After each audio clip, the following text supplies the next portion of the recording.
Hello and welcome to psychology आराम से। आप में से बहुत से लोग मुझसे कुछ दिनों से पूछ रहे थे कि आपने अपना नेट फर्स्ट अटेम्प्ट में कैसे क्लियर किया।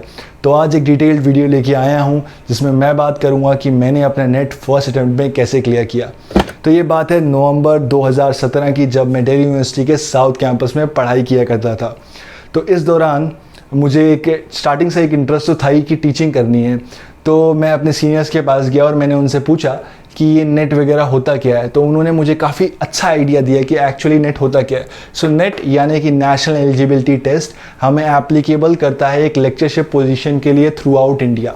JRF इस जूनियर रिसर्च फेलोशिप, ये भी हमारे को लेक्चरशिप के लिए अवेल करता है through out India, but it also provides us A fellowship जो हम अपने PhD के दौरान अवेल कर सकते हैं। तो सीनियर्स ने मुझे काफ़ी इन्फॉर्मेशन दी और कहा कि ये जो JRF है ये टॉपर्स को मिलता है उस एग्ज़ाम में, और जो उस टॉपर से कुछ मामूली से नंबर से नीचे रह जाते हैं उनको सिर्फ नेट मिलता है, और जिन्हें थोड़े और नंबर कम मिलते हैं वो अगली बार से दोबारा देते हैं नेट।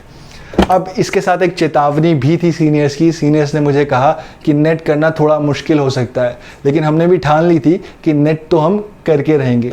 तो आइए बात करते हैं उस चीज़ के बारे में, मैंने अपना नेट कैसे क्लियर किया। एंड मैं इस चीज़ में बिलीव करता हूँ कि अगर आप भी सिस्टमेटिकली तैयारी करें तो आप अपना नेट फर्स्ट अटेम्प्ट में क्लियर कर सकते हैं। तो देखते हैं मेरी अप्रोच के बारे में। कुछ टिप्स मैं आपको दूंगा जिसके थ्रू आप भी नेट क्लियर कर पाएंगे। सो हमारी पहली टिप है चेक योर बेसलाइन स्कोर ना। बहुत से लोगों को यही नहीं मालूम होता है कि उस पेपर में वो कैसा परफॉर्म कर रहे हैं। अब मुझे याद है कि मैं इंटर्नशिप करा करता था इन दिनों, और मेरे पास कुछ 1-2 घंटा बच जाता था उस इंटर्नशिप के अंदर।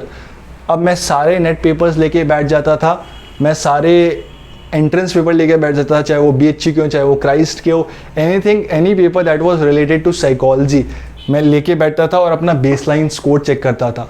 मैं इंश्योर करता था कि मेरा स्कोर उस लेवल पे रहे जो एक नेट और JRF के लिए एक हेल्दी स्कोर है। ठीक है, first is that you need to do this guys, this is serious. Now second is solve the paper with divergent thinking. बहुत से लोग क्या करते हैं, सबसे बड़ी गलती करते हैं, वो पेपर सॉल्व करते हैं, कहते हैं ये सही आंसर है option A, that's it, move to next question. That is a very wrong approach, this will not help you succeed. आप कोई भी पेपर दे दो, अगर एक क्वेश्चन आप सॉल्व करते हो, आप में मालूम आपको होना चाहिए कि ये ऑप्शन ए क्यों सही है और ऑप्शन बी क्यों सही नहीं है, सी क्यों सही नहीं है, डी क्यों सही नहीं है। आपको मालूम होना चाहिए कि एक ऑप्शन सही क्यों है और बाकी 3 ऑप्शन सही क्यों नहीं है। तो क्वेश्चन पेपर सॉल्व करते वक्त आप डाइवर्जेंट थिंकिंग करें, जितना हो सके और क्वेश्चंस के बारे में भी उस एक छोटे से क्वेश्चन से जानने की कोशिश करें। तीसरे नंबर पर बात करते हैं नो दी पेपर पैटर्न। ये पेपर पैटर्न बहुत ज़्यादा चेंज हो चुका है नवंबर 2017 से, जब मैंने अपना नेट क्लियर किया था। उसके बाद भी मैं नेट को कुछ फॉलो करता रहा हूँ, तो मैंने कुछ चेंजेस ऑब्जर्व किए हैं। फर्स्ट, पेपर 1 का वेटेज थोड़ा सा बढ़ गया है। पेपर 2 जो साइकोलॉजी होता था उसका थोड़ा सा कम हो गया है, यानी कि आपको पेपर 1 में ज़्यादा स्कोर करना पड़ेगा अगर आपको नेट क्लियर करना है तो। That is one trend. Second, अगर मैं साइकोलॉजी के कॉन्टेक्स्ट में बात करूं, सिंस मेरा सब्जेक्ट साइकोलॉजी है, साइकोलॉजी में पिछले कुछ सालों से फैक्टर एनालिसिस पेपर पैटर्न में से हटा दिया गया है। साइकोलॉजी में रीजनिंग और असर्शन के क्वेश्चन ज़्यादा आ रहे हैं compare to the previous years. That means paper relatively थोड़ा सा टफ हो गया है ओवर द ईयर्स। और एक जनरल ट्रेंड और है, चाहे साइकोलॉजी हो चाहे डिफरेंट सब्जेक्ट्स हो, सबके पेपर्स में लोग अपने पेपर 1 में ज़्यादा स्कोर कर रहे हैं कंपेयर टू पेपर 2। सो अगर आपको JRF क्लियर करना है तो आपको पेपर 1 में अपना स्कोर बढ़ाना होगा। फोर्थ टिप बहुत इंपॉर्टेंट है, थिंक लाइक ए टीचर।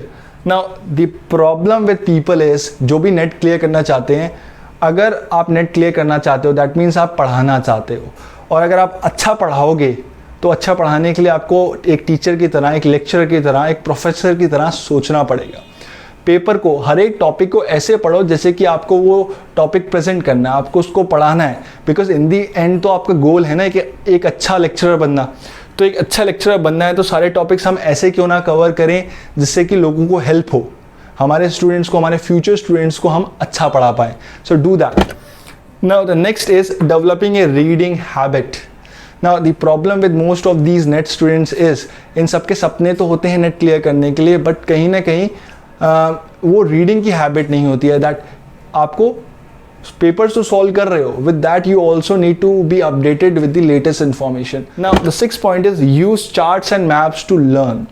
मैं इसके कुछ एग्जांपल्स आपको दे दूंगा. फॉर एग्जांपल, बहुत से लोग स्टैटिस्टिक्स में स्ट्रगल करते हैं. उनको ये नहीं मालूम होता है किस सिचुएशन में कौन सी स्टैटिस्टिक्स लगानी है. फॉर एग्जांपल, अगर 2 ग्रुप्स हैं तो टी टेस्ट लगाना है, बट अगर तो 2 से ज़्यादा ग्रुप्स हैं तो अनोवा लगाना है. ठीक है, सो ये साइकोलॉजी बेस्ड एग्जांपल्स हैं, बट आप मेरी और वीडियोस में भी देख सकते हैं कि आप एक चार्ट बना के पढ़िए. जैसे कि इंफॉर्मेशन प्रोसेसिंग थ्योरी का एग्जांपल ले लेता हूँ. आपने सेंसरी मेमोरी रख ली है, तो जितनी भी स्टडीज सेंसरी मेमोरी से रिलेटेड हैं आप सबको उसको आसपास लिख लीजिए. शॉर्ट टर्म मेमोरी है, शॉर्ट टर्म मेमोरी में जिसने जो रिसर्च करी आप लिख लीजिए. लॉन्ग टर्म मेमोरी में जो रिसर्च है वो लिख लीजिए. इस तरह से आप पढ़ेंगे तो आपका टाइम भी बचेगा ये चार्ट्स बनाकर, और आपको रिसर्चर्स के नाम भी याद रहेंगे एंड उनकी थ्योरी के एप्लीकेशंस भी याद रहेंगे. तो एक निमोनिक वे से स्टडी करिए. और आप तो साइकोलॉजी स्टूडेंट्स हैं तो आप बाकी स्टूडेंट्स से ये डेफिनेटली अच्छा कर सकते हैं. Now the last point is very important. Act, don't just think. बहुत से लोग करते हैं if you snooze you lose. बहुत से लोग ये नहीं जानते हैं. तो अगर आपको नेट का पेपर क्लियर करना है तो आज से ही तैयारी करना स्टार्ट कर दीजिए. देखिए, मैं ये नहीं कहूँगा आप 3 महीने में कर सकते हैं, 2 महीने में कर सकते हैं. ये वैसा चैनल नहीं है. ये आपको एक एक्यूरेट एडवाइस मैं दे रहा हूँ. Start from now. टाइम लगेगा but you will do fantastic अगर आप नेट की तैयारी करें तो. ठीक है, सो होप करता हूँ आपको ये वीडियो पसंद आई होगी. मैं आगे और भी वीडियोस बनाऊंगा. आप कमेंट सेक्शन में हमें बता सकते हैं आपको कैसे हेल्प चाहिए अपना नेट का पेपर क्लियर करने के लिए. See you next time. Thank you and subscribe to Psychology आराम से.